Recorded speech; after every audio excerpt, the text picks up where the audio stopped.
All right. Hey, Rad World. Welcome to our spoiler review of Rogue One. Now, you heard me right there. Spoilers. So if you don't want to know anything about this movie, you haven't got a chance to go see it yet, then just come back later, watch this after you've seen the movie. We warned you. Yeah.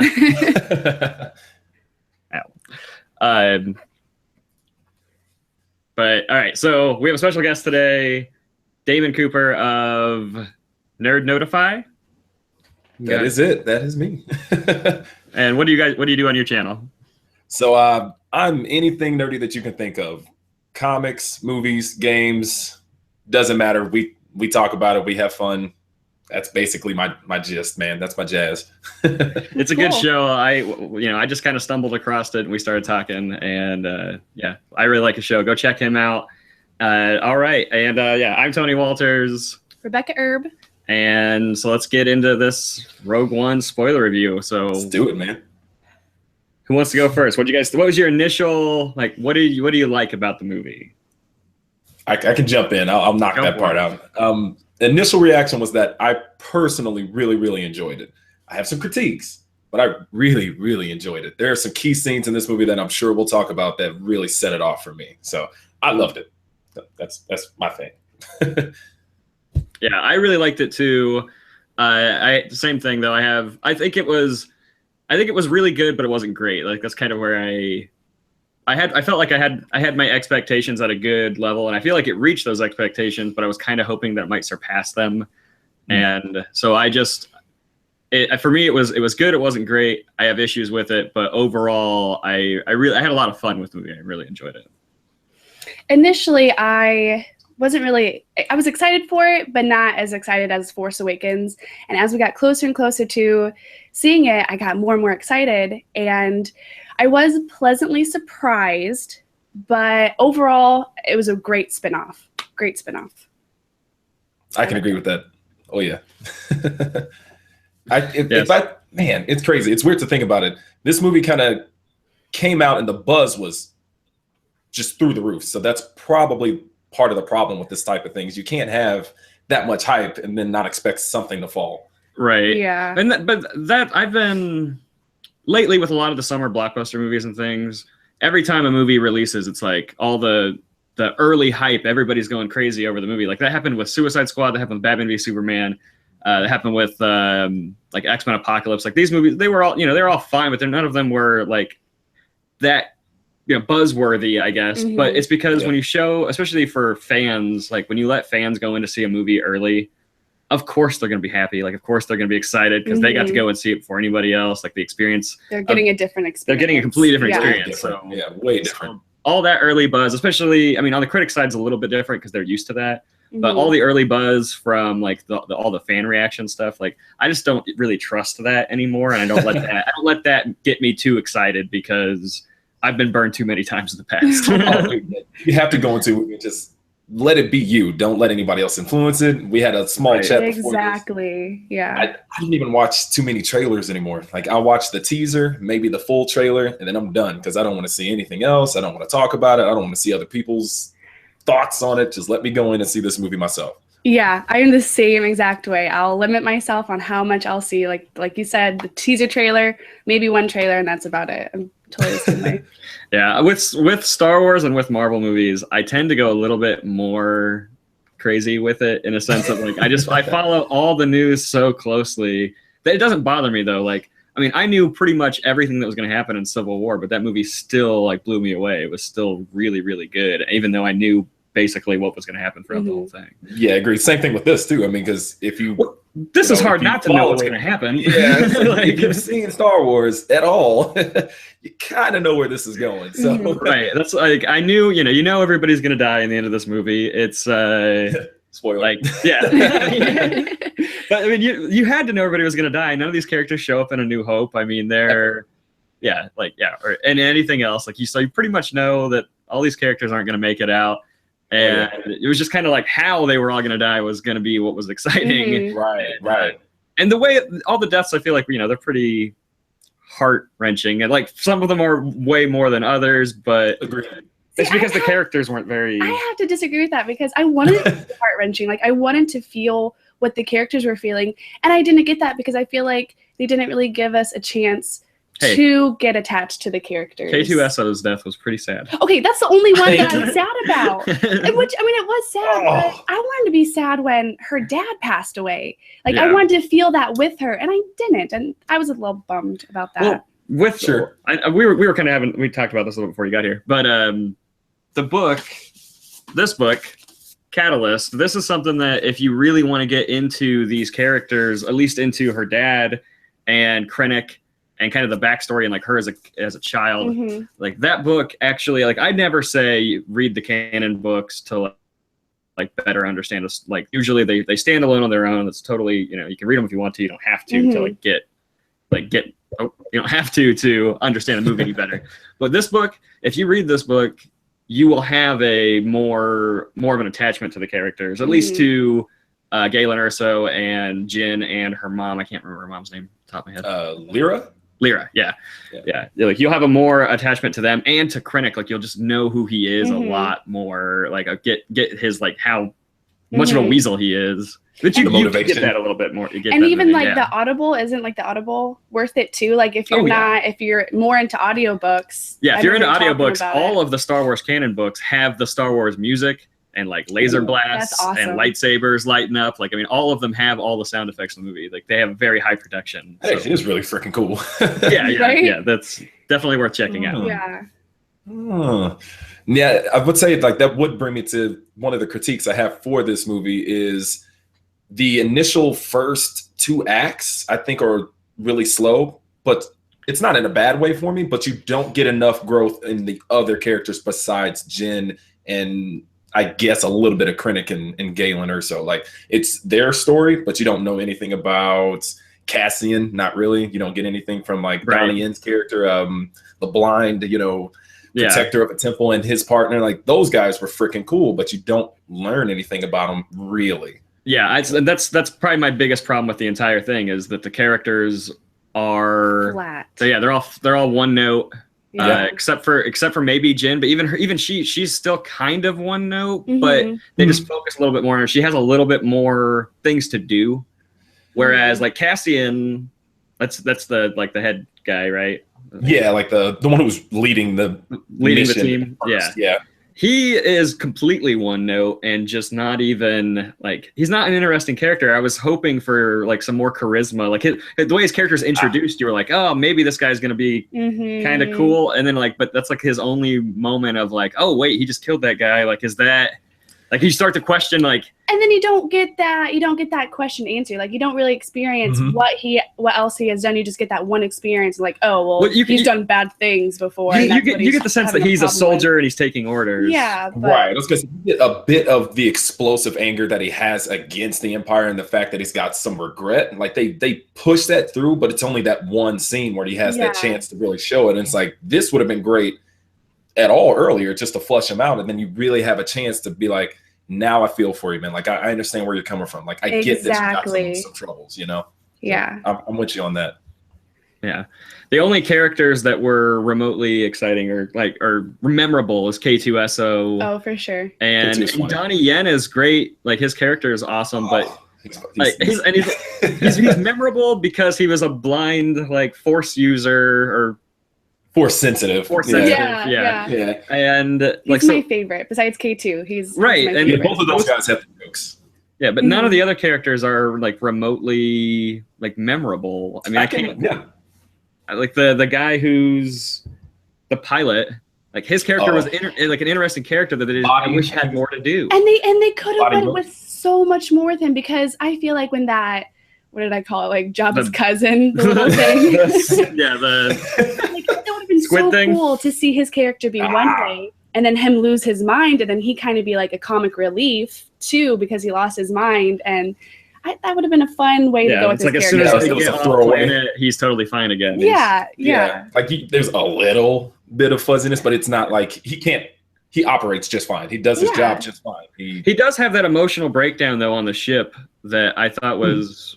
That gave his character a lot more depth than a lot of the other characters, but he has like this emotional breakdown, but then kind of bounces back like nothing happened. Yeah, and maybe that's just to editing I mean, maybe a little bit of editing issues in it, but not a whole lot. Oh no, yeah. What did you think about Forrest Whitaker's character, Saw Gerrera? Because there's some talk. Yeah, well, I absolutely love his character because I knew his voice was going to be like that. So my expectations for it were pretty much set. Yeah, exactly. I wasn't like. I wasn't as shocked, like, say, as Bane in Dark Knight Rises. When Bane first spoke, that threw me off completely in theater. I was like, oh, man, his voice is so weird. Why? But then I grew to like it. But with Saw Gerrera, I knew his voice was going to be high. I was expecting, like, it to be really bad. Yeah. And then when he spoke, I was like, oh, that's not that bad. So I kind of dug it. And I mean, I don't know the reason for the breathing. At least I don't remember seeing anything like that from like the Clone Wars. Cause like his character's from that part of the universe, like the universe a little bit. But I was like, that's kind of interesting. There's something going on with him, but you don't know. Like he's just like, and I wish we would have found out what happened to him and get a little bit more of the connection with him and Jen. You know, like see how they're bonded. What you get that in the book. That's okay. So I do think that's wasted in the movie, but that makes sense.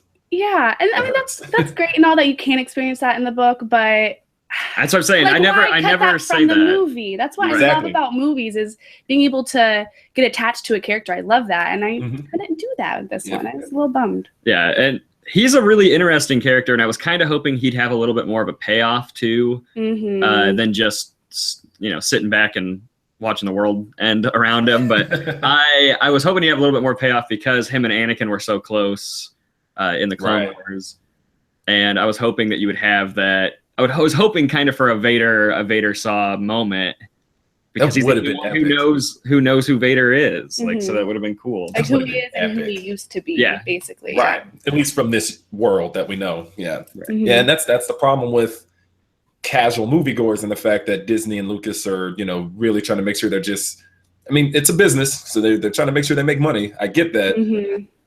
You're also trying to kind of push people to go towards the expanded stuff so they can, absorb this, media, whether it's books, comics, cartoons. Like, I get it, but it hurts when you want to just go see a movie and be like, I thought I would get everything, and it hurts it. It hurts the film score. Yeah. So what, I don't know, I'm just kind of bouncing around here, I guess. The one thing that drove me the most nuts about it, though, like, weak characters are fine. I mean, it was fine. It was all right. Like, it bugged me, but it wasn't that crazy. The thing that drove me nuts was Tarkin. I knew it was coming. I knew it was coming. I knew Tarkin had to be in this movie because he's a major player at that point in time. Oh yeah, as well, like with the Death Star, but also like in Catalyst.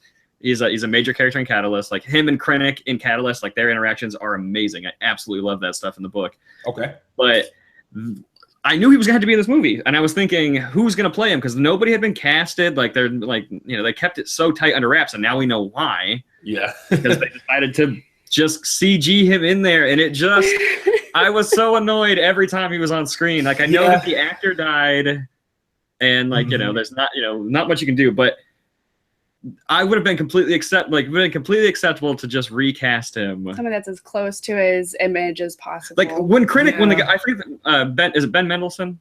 Ben Mendelsohn. Yes. Yeah, plays Krennic. When he was cast, I thought he was going to be Tarkin. He does have a look that's very similar. Right, because he has that similar look. So I thought he was going to be Tarkin, and then he was announced as Krennic, and I was like, okay, so he's different character. But yeah, but Tarkin drove me nuts. It drove me nuts more like at the end you get the glimpse of Princess Leia, and I thought that she was also only on screen for a couple. You only see her for like 5 to 10 seconds tops, like 5 seconds, and done. I don't know if the Leia character in the end. I don't know if they actually brought the actress on, like and just to do. She was in the credits. Was she in the credits? Okay, because hers looked better to me, but it could have just been mocapped. Whereas they had like Tarkin, the dots on the Whereas Tarkin, I don't know that there was an actor that stood in and actually like mocapped that. It felt to me like it was CG just because his actual movements didn't feel natural. Yeah. Yeah, I mean, his definitely reaches the uncanny valley in terms of you see something like, wow, that's really like not real. And It doesn't bug me as much. I know why it bugs everybody because it's definitely noticeable, 100% noticeable. Like, it didn't bug me because I knew Tarkin would be in the movie, but it was a lot of Tarkin in the movie versus. Right. You know, every time his character came back on screen, I was like, oh, no, not again. Like, you could have just used him sparingly, and I felt like he was a major, he was kind of a big character. He had a lot of FaceTime. Like, a lot of FaceTime. Yeah. Yeah, like you said, I mean, I can understand why it bothers people. And in a sense, I guess it kind of bothers me, but I think they did a really, really good job on it. Like, he looked really good for being like computer animated. I think it looks fine for today, but I guarantee in 10 years when the technology is even better and you're gonna turn back, watch Rogue One, you're just gonna go, oh, like he looks so bad. Like, oh yeah. Like, it's the same thing you do when you watch the prequels now. You're just like, oh man, like it was bad then, but it's so much worse when you watch it now. Yeah. Like, it won't stand the test of time. Exactly. Definitely won't stand the test of time. I will say, I mean, that aside, I think the rest of the CG in the film was stunning. I mean, this movie had some amazing set pieces, like just whether it was the space battles or when they get to Scarif and there's like the AT-ATs walking around and everything. Like, it looks so good. Yeah. All of the ships look great. All the creatures and stuff look good because it was like, they still had the practical mix with the CG that was just, which is a good idea. Yeah, everything looked really good. I have no problems with the way that looked aside from Tarkin. Yeah. Scratch that off. All right, I got to bring it up because this is something that's eating at me, and I got to talk about it before we get too late in.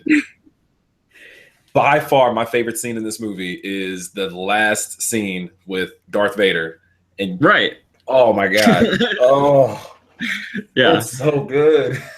Yeah. The problem with it being so good is that it overshadows the whole movie. Like, when you walk out of the theater, that's all you can think about is just how badass those final few seconds were. I can agree with that. I feel like it's so awesome that it overshadows a lot of the movie and it becomes a big talking point for people. But if you're gonna, I don't know, like, I'm all about opening up the world, telling stories that aren't, like, I'm not really too excited about the Han Solo movie. I'm hoping they don't do a Boba Fett movie. I'm halfway there. It's like I'll watch the movie for sure. Like, I'm gonna watch it, but I want them to tell stories because I'm so big into the canon and the books that I really enjoy these stories that have nothing to do with any of the main characters or any of the story. And I think that like Lost Stars is one of my favorite books, and it has nothing to do with anything. Want to read that. It has nothing to do with anything. It's just characters that were there and around during the times of the original trilogy and like what they do. And they have a major play in the Battle of Jakku, which turns out really awesome. And it's a nice little nugget of information that, like, when you see certain things in other movies, you go, I know how that happened, but it has nothing to do with anything really. That's cool.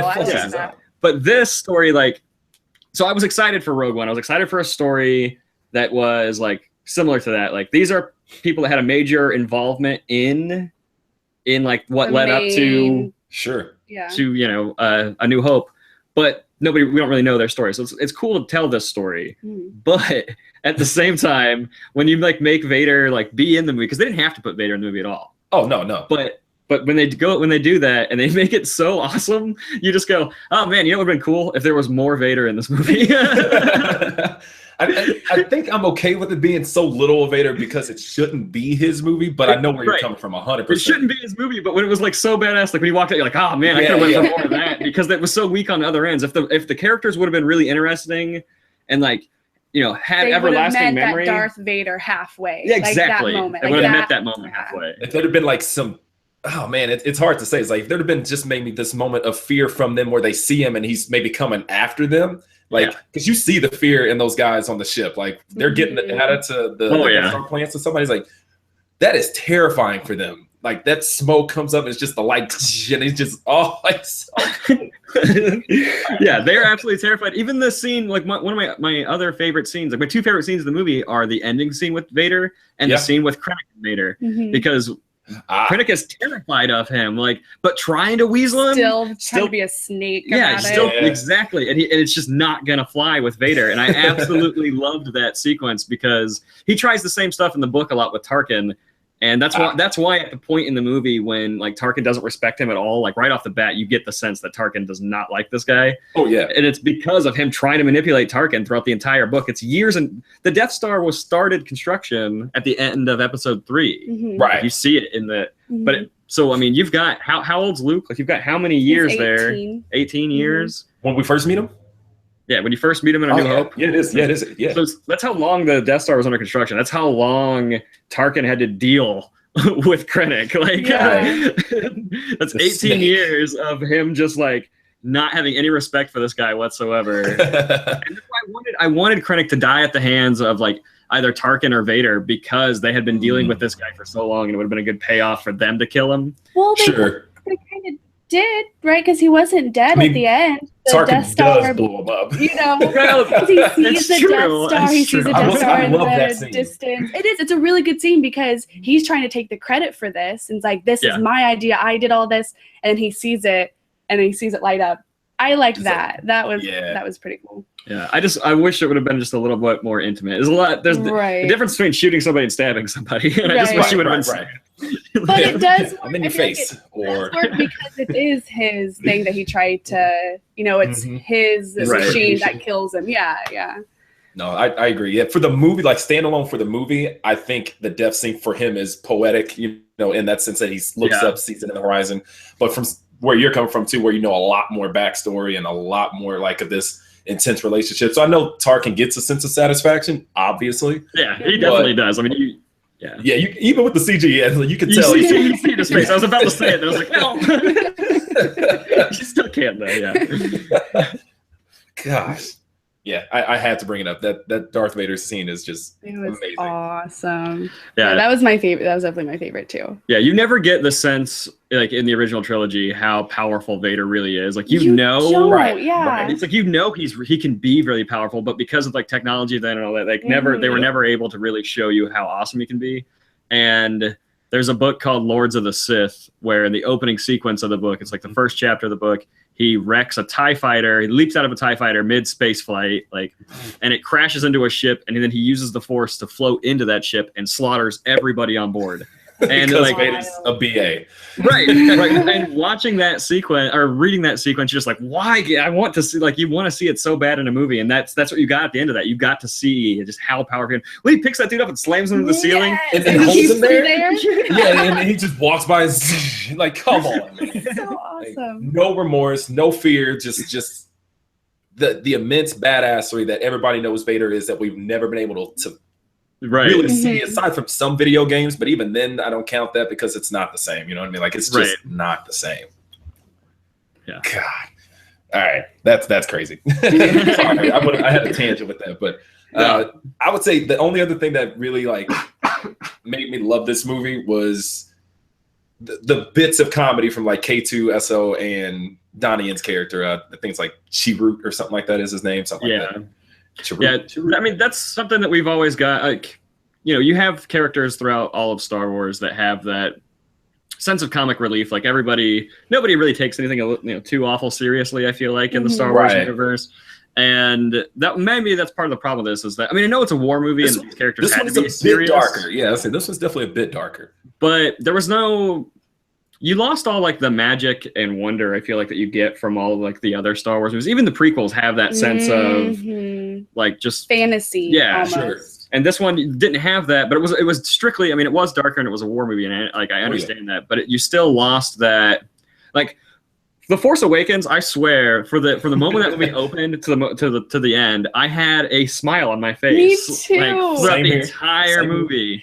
There with Rogue One, I didn't really have because I was like so excited. I'm like, oh, all these like aha moments from the original. Yeah, there's a lot of callbacks, and man, I'm still on that fence because I still hold this up there. This is still up there for me. Like I like this movie a lot, even though it's got a lot of problems. Like, I mean, apart, A New Hope and Return of the Jedi in terms of problems that it's got, like as a movie, but I still love them. You know what I mean? Right. I still love it, but there's definitely problems.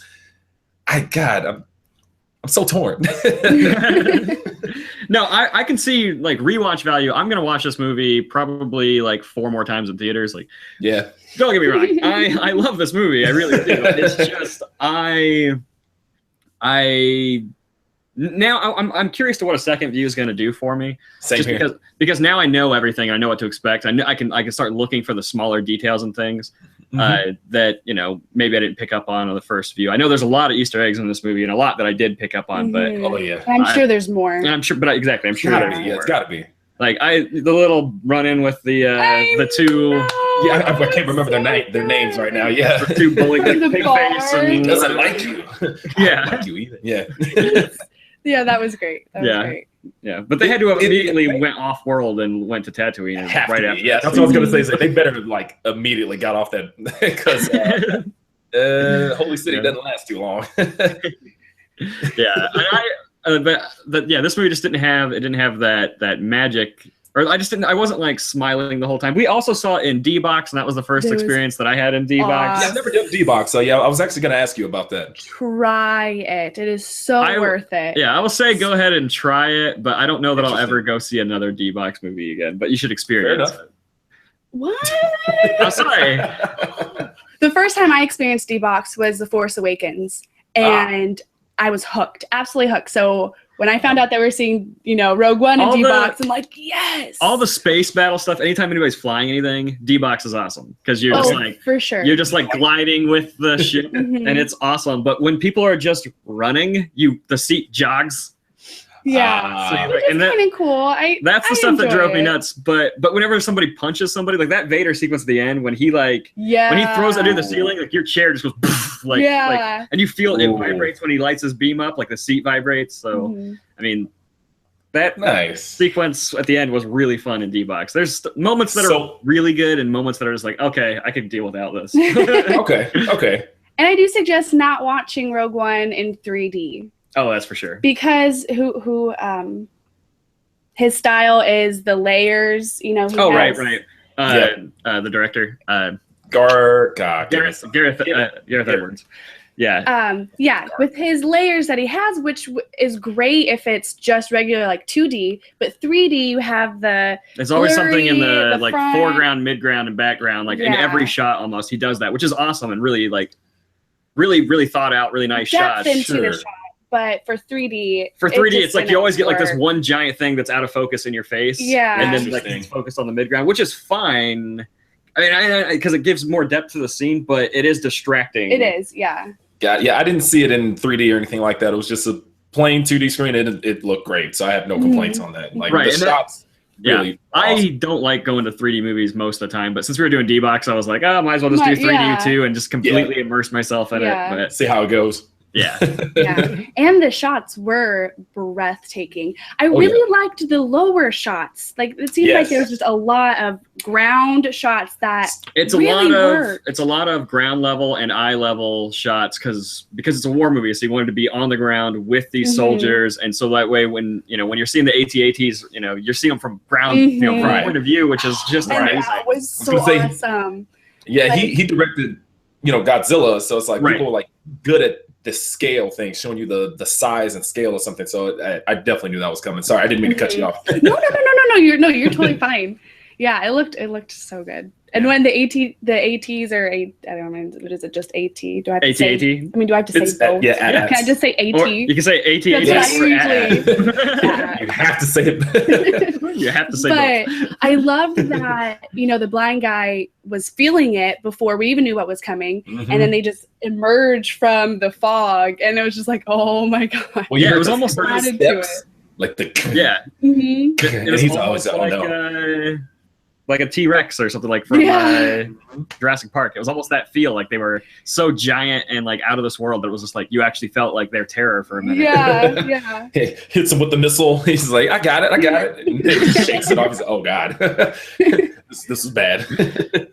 So good. See, that was a scene, talking about trailers, that kind of spoiled it for me. Because in the trailer, you see him shoot it with the rocket, and then like you see that whole sequence. But in the last trailer that they put out right before the movie came out, you see the scene right after that where the ship comes through and blows it up for him. So you saw that whole scene, and I was just like, man, now I just ruined that whole sequence for myself. Yeah. See, I'd only seen that one trailer. That's why I was like, just a little teaser here and there is all I need. Because if I'm already interested in something, I'm gonna go see it. Like, I may be dating myself and I may look like a child when I say it, but I'm gonna go see the Power Rangers movie when it comes out. Oh, totally. I'm excited for that too, because I did grow up with it. You know, when it's back with the South Park thing, like the member or whatever, like the member berries. Yeah, like when something has a sentimental value to it, you're more likely to enjoy it maybe than the next person that didn't grow up with Power Rangers and thinks it may be like a stupid movie. You know what I mean? But I digs it. Yeah. One trailer for me and I'm done. Right?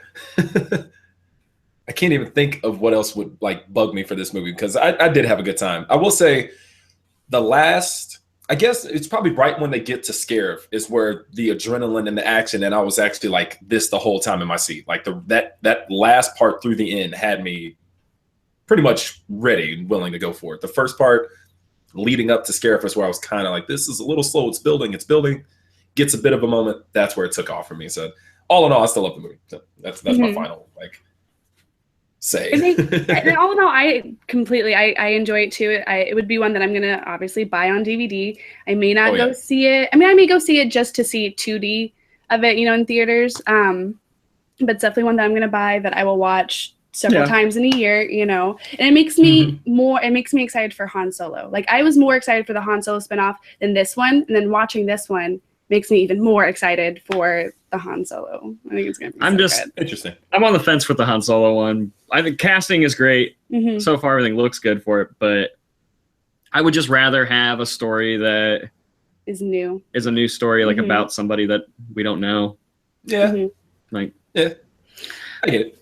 But I would like, there are, like Knights of the Old Republic need some attention. Like, they need to like devote like either a film to that era. That would be amazing. And that's a long span of time. You can build a trilogy or saga just in the Knights of the Old Republic. I would really, if you did a Knights of the Old Republic Netflix series that was as dark and grounded as like Daredevil and Luke Cage, like I'd be all for that. Right. Like, so do you think that's eventually like they're going to go through these spin-offs with characters that we do know, and then they're going to reach into that? Like, I think that we're going to see a Star Wars movie every year until we die. And so I think that what's going to happen now is that they're going to start working on, you're going to get your Han Solo movie. It'll be episode 7 or episode 8, Han Solo movie, episode 9. And then after that, you're going to get your Obi-Wan trilogy. Like, that's what's going to end up happening. I think it's going to be an Obi-Wan trilogy. And I think at that point, you're going to get 2 movies a year, too, instead of it just being 1. They're definitely going franchise. Yeah. They're doing what Marvel is doing. Like, they want to have these movies that are out, keeping in the world, lucrative, you know what I mean? And it works. Like, I'm not complaining. I'll see them. But in order for them to actually do trilogies within their canon, like within their story episodes, you have to start doing 2 a year. It's the same reason why, like, with Captain America has his own trilogy, Iron Man has his own trilogy. That's why they started doing 2 a year, was because you get another part of this trilogy, but also another standalone movie, another part of this other trilogy, and another standalone movie, and they all still talk to each other in some way, shape, or form. But here I'm just gonna throw out my reasoning for an Obi-Wan trilogy is because you're gonna find out in episode 8 that Rey is Obi-Wan's granddaughter, and so you're gonna find out the whole story. Yeah, that's where I'm at on it. I wasn't up until just recently. I did not think that was like a possibility in my mind until recently. Until recently, I just accepted that, because it was like as an interview that Ewan McGregor said, where he said he had basically threw out the concept of an Obi-Wan trilogy. And they asked if he was going to appear more, if he was going to be in episode 7 or 8 or 9. And basically he is going to be there. I mean, I think we all kind of know that him and Yoda are probably going to show up as Force Ghosts at some point or another. I think so. But he didn't say whether he was or wasn't going to be in that movie. So is that a for sure thing, or is that just a theory this is just of yours? This is just my theory. Okay, because I was thinking, he read this in a book, and now it's spoiled. Rey is No, Rey, she came out, the actress Daisy Ridley came out in an interview recently and said that she thought everybody would have understood who her parents are by now based on The Force Awakens. But it was kind of sarcastic. They know. but the statement was kind of sarcastic, and somebody spun it around and kind of put it into an article saying that like basically all the fans are idiots because it's right there in front of your face. But I've seen that movie a million times. It's not there. But, no, I agree. So are we gonna know in episode 8? Is that gonna? We better know in episode 8. If they try to drag it out to episode 9, I think it's gonna upset a lot of people. I think so. I think you're right. But my theory up until now was that she was a Force child created by Luke, because Anakin was a Force child created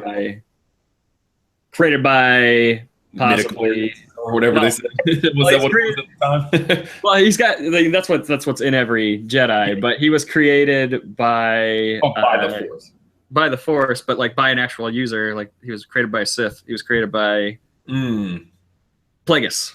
Right. It's not like straight up said that he was created by Plagueis, but there's a long sequence where Palpatine is talking to Anakin, telling him that he knows of a Sith or like of a Force user so powerful that he can actually create life within the Force. And when he says it, he like nods real close to him, like talking about you. Okay, I get what you're saying now. Like I was a little bit lost for a minute, but Anakin, didn't have a dad or anything, and she even says in to Qui-Gon Jinn that he was a Force child. He was created by the Force, created by Plagueis. So safe to assume that now Luke is the most powerful Jedi that exists. And I always thought that she was like maybe a Force child created by Luke. So she's not technically Luke's child, but Luke is her father.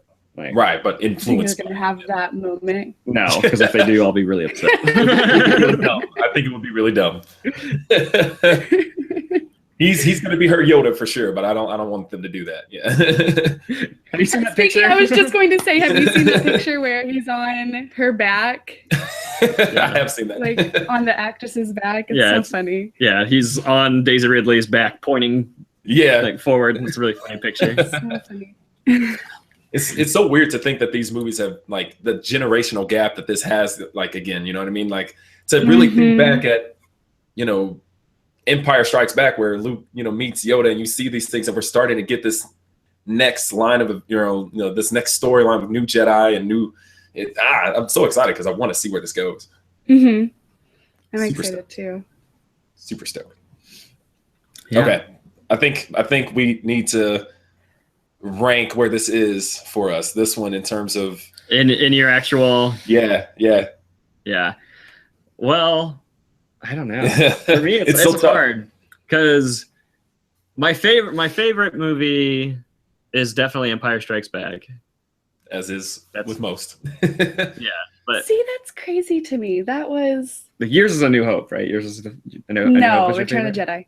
Oh, Return of the Jedi. And it's an age thing. It's an age thing. Because I watched it when I was a little kid, and so Return of the Jedi with Ewoks and just like that. I mean, I think that's probably what did it for me as a kid. That's why I gravitated towards it. And that's a lot of people like our age. That's kind of, I feel like what happens is a lot of people liked Return of the Jedi more. But growing up, I only owned Empire Strikes Back on VHS for like, I don't know how long. So it was just the one that I watched all the time. And that's why it's my favorite. Not because now watching them from like a different perspective, like as an adult, like having like more of a critical mind.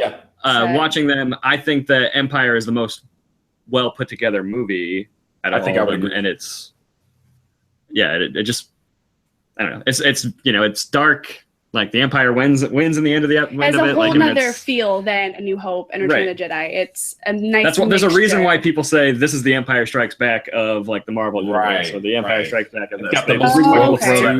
Every quote everybody thinks of comes from Empire. You know what I mean? Like it's the big one. It's definitely the big one. I would agree with that. Yeah, but for me, it's like Empire, and then A New Hope, and then Force Awakens, and then Jedi. Okay. And then Rogue One, and then all three of the episode 1, 2, and 3. Yeah. And just whatever. It's like then Revenge of the Sith, then episode 1, then episode 2. Right. Episode 2 is the worst. It is rough, man. Episode 2 is rough. It really is. Mine's pretty close to episode 1 even has Jar Jar Binks in it, like as a main character, and I still like it more than I like episode 2. I hate episode 2 so much. Oh Oh gosh, I think it's not quite as close, but Empire's up there. I actually really, really like Force Awakens, so it actually kind of bumps up a little bit for me in terms of like it flips between my 2 and 3 spot. But Rogue One's right there at like 4 and 3. Yeah. So and then I kind of throw in A New Hope. They intermittently change as I'm still kind of going through what I like about Rogue One. So, but I really, really like Force Awakens. I like the new characters a lot. I love Rey. I love Finn. I love Poe Dameron. So like. Right. This new cast is just really strong. So I'm a big Force Awakens fan. Yeah, I'm a big Force Awakens fan too. I just like the original trilogy, like original just a little bit more. I put it above like Return of the Jedi is my least favorite of the original 3, but I mean still good. That doesn't right. Still love them. Yeah. Right. Yeah, for me, Force Awakens would be my new favorite, but only because the originals make it my favorite. Like I loved experiencing like, oh, there's that. And it was just like so much nostalgia that's my favorite. Then Return of the Jedi, then A New Hope, then Empire Strikes Back and Rogue One is kind of the same. And it doesn't mean that they're necessarily a whole lot lower than like A New Hope. Of course. Or Return of the Jedi, but yeah, they definitely take the same spot. Yeah, Rogue One for me just falls in between the original trilogy, new trilogy. Like it just falls in the middle, which is fine. And it's fine. It's good. I really like. I mean, I'll watch it. It's got replay values a lot higher than like when I'll go through like pretty much next year sometime. I will go through and I'll watch episodes like 1 through 7 before going to see episode 8, and I'll throw Rogue One right in its place where it falls in the timeline and watch that along with it. But those first 3 movies are like a chore. Like it'll take me a long time. It'll take me like a week to like actually get the courage to like watch them. Like I'll watch one next week. I'll watch the other one. They're not that bad. Yeah, for me, they're awful. I can watch them. The third one's an issue. Episode 3 is great. Like episode 3 is great in comparison. Like I'll watch episode 3. No problem anytime, but it's mainly the Clone Wars or Attack the Clones. Like the second one is just it's the worst chemistry. It's the worst. Exactly, it's the worst chemistry between characters. Like they get married at the end of that movie, and you're like, why? What point in this movie did they ever have a romantic moment? Like an actual any actual chemistry? Like the whole movie, they just don't like each other. And they're like, oh, we'll get married at the end of this. Sure, it's fun. I guess I can see that now. Like when you say it like that, I can. Yeah. And it has the most like CG. It's just like a big war on a big green screen. Nothing is real at all, and it just drives me insane. And that drives me insane too. And I like that they went back with the mixture between the real, and then the CG because, and I think that was my only problem with episode 1 through 3 was because it looked so different from the originals. I wish they would have just tried a little bit with the old-fashioned stuff to tie it together. They were trying to like pioneer this new age of technology of being able to do this stuff. And that's understandable, but it was just a little ahead of its time, or like little like the CG wasn't quite there. Like they could have done that, right? Just in like 2008, 2010, like they could have done that, and it would have looked better. Still wouldn't look good, but it would have looked better. Like the technology and CG kind of like jumped and advanced really fast, and they were because of them, because they pioneered it. But at the same time, it's just not. It's just a big eyesore when you watch it. Doesn't hold up. Yeah, it doesn't hold up. Yeah, and that's my fear with Rogue One is that because of Tarkin, mainly because of Tarkin, that in 10 years when you watch it, you're just gonna go, oh man, that looks really, really bad. Yeah. In that sense, I completely agree. But what I love is you get to see like the steps that technology takes. And I think in that aspect, it's really cool to see how far we've come. When you watch Empire, and Empire's great. Even when you watch Empire and Yoda first appears on screen, you do have that little jarring, like, oh, that's a puppet, like for sure. But then the performance-wise, like the actual, like the performance of the actor, like brings the character to life so much that you start to forget that it's a puppet. But right when you first see it, it is jarring, and it does take you out of the movie for a minute. You're just like, oh yeah, he's like a total puppet. Especially because we watch episode 1, 2, and 3 before, you're like watching them in order, like because he does look pretty good in episode 1, 2, 3. There's a CG character, he does look good. Yeah. But when he goes a puppet, you're like, oh yeah, he's a puppet in this one. But I kind of wish the CG is amazing. This is true. Yeah. All right. So anybody have anything else to add? Did we talk about all of the Easter eggs? I know we talked about the guys from the bar. Yeah. Right. Is there one that sticks out to you? Well, I'm trying to think. What were the other ones? I know we saw R2-D2 and C-3PO, which was really cool. I liked that quick little they thing. never tell me anything. Yeah, exactly. That was fun. Yeah. What was K2 was like, I have a bad feeling about this. Yeah. And Jen's like, shut up. Like right before they go. And I slammed the like, door. Oh, that's kind of fun. Yeah. Yeah, a lot of them are really small things that I remember catching. And it's Right. it's maybe like the shot of one of the rebels as they're flying by is a similar shot that they did for, when they get to Yavin 4 the first time, or it's like it's little stuff like that. It wasn't a ton of, hey, there's this person in the world besides the ones that we talked about. Right. But most of it was like a line or a look that was very similar to what we had already seen. Mm-hmm. Yeah, and there's whatever the little red, like R2-D2 looking droid. Oh yeah. Like he's he's got like a flat head though, and like a cone, like a little bit of a. Yeah. He's like got a small little spot in there too. I forgot about that. Yeah, there's probably more too. There's probably a bunch of little Easter eggs thrown out there. I'll go look for them. And that's the thing though too, is that because of this movie and the way it's all set up, there's a lot of little Easter eggs like that. But I saw the Force Awakens 5 times in theaters because I and I even saw it twice in closed captioning, so that it actually had the subtitles at the bottom, so I could see every word and not miss anything. Because of the flashback sequence, when you hear Obi-Wan say, "Rey, these are your first steps," and you also hear Yoda in there too. And I didn't know. I was like trying to figure it out and what they actually said. So I watched it in closed captioning, and in closed captioning, it always says who's talking to at the beginning of it. So it says Yoda, here's a line, and then it says Obi-Wan Kenobi, and it shows the lines. Which is why he would say that's why he thinks we'd see Yoda and Obi-Wan as ghosts. Right.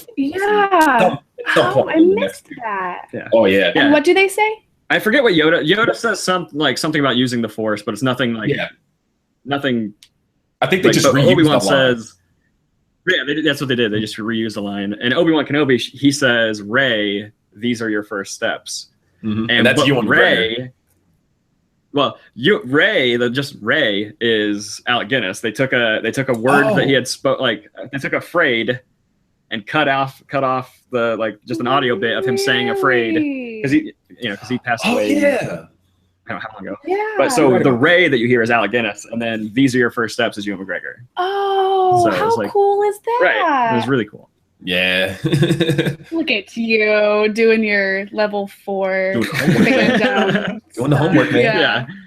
I got really obsessed with with Star Wars again when in the couple of years leading up to the Force Awakens coming out. It's just the possibilities are so huge that it's fun to do it again. Yeah, with Rogue One, I don't feel like I'm gonna have that though. Like I'm gonna go back and I'm gonna watch it. And I'll probably watch it. I might watch it tomorrow night because tomorrow night the reason I watch it closed captioning is the theater across the street from us plays it on Monday nights. Every Monday night's closed captioning. Oh, that's cool. I didn't realize that. So I'll probably go tomorrow night and watch it in closed captioning just so I don't miss anything. Mm-hmm. But I don't think I'm gonna find anything either. Like with The Force Awakens, I felt like there were little details there that were kind of hidden in the movie that I could find, and there were. But with this, I don't think I'm gonna find those little. There's nothing because of the story. There's nothing for them to hide in there. Right. Pretty. So I was kind of hoping for something. I was hoping for a little nugget of some information that's like, oh, now this happened, so this makes this way in the future make total sense. Right, like something that would apply to Force Awakens and maybe what's about to happen. Yeah, just even like a small thing like regarding like Snoke, just like a small thing, because Snoke's been around forever, so like just a small line that's like, oh, they knew of him then, like the Empire knew of him then. Anything, kind of cool, but I got you. Yeah, but who knows? But he also might not have been there either. Because if Snoke is Plagueis, and that storyline makes sense, then the body of Snoke that he is in might be Vader's old body. But that's just total random. If that theory is correct, I don't think it is. But it's got weight. Yeah. All right. Before I go on another tangent about Star Wars, I think we should probably wrap this up. Yeah, it'll happen pretty easily. All right, Damon, you want to tell them where they can find you? Absolutely. Guys, you can catch me on my channel. It is Nerd Notify. Again, it's the same type of thing. We love nerdy stuff. If you want to come check me out, I'd love to see you guys. And we might be doing some more collabs later for us too as well. So it was fun. Thanks for having me, man. Yeah, thanks for being on the show. Yeah. You can find a link for his channel in our description below and probably on a little end card that'll pop up here in a minute too. Where's they find you at? Check me out on Instagram, geeky.larpchick89, and basically the same thing, just stuff about my LARPing and my geeky stuff. All right, you can follow Rad Entertainment at Rad Entertain on Instagram, Facebook, Twitter. You can also follow myself at TonyWalters_. And we'll catch you guys next time here on Rad Entertainment. Peace.